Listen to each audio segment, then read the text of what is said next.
હવે નવસારી ગ્રામ્ય પોલીસે સીએમઓનો નકલી અધિકારી ઝડપી પાડ્યો। સાહેબનો વિશ્વાસ ઊંચો અને દિલ્હી જવાની ગણતરી છે કહી જમીન વિવાદમાં 40 લાખનો તોડ કરી એસડીએમને ફોન કરતો અંતે ધરપકડ।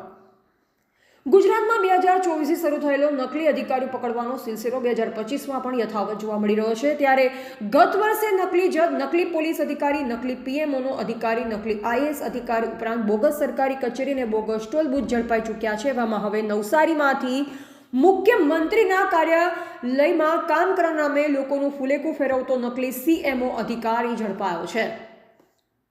સૂત્રો દ્વારા મળતી માહિતી મુજબ બારડોલી નજીકના મઢી ગામનો નિતેશ ચૌધરીએ નવસારીના પ્રાંત અધિકારી જનમ ઠાકોરને પોતાની ઓળખ ગુજરાતના મુખ્યમંત્રીના કાર્યાલયમાં ફરજ બજાવતા અધિકારી તરીકે આપી 40 લાખ રૂપિયાની આવકમાં કામ કરવાનો આદેશ આપ્યો। જો કે પ્રાંત અધિકારીને શંકા જતા તેમણે તપાસ હાથ ધરી હતી, જેમાં સીએમઓમાં નિતેશ ચૌધરીના નામે કોઈ અધિકારી ફરજ ન બજાવતો હોવાનું માલુમ પડ્યું, જે બાદ તેમણે પોલીસ ફરિયાદ નોંધાવી। આ ફરિયાદના આધારે નવસારી ગ્રામ્ય પોલીસે નિતેશ ચૌધરીને ઝડપી પાડ્યો હતો।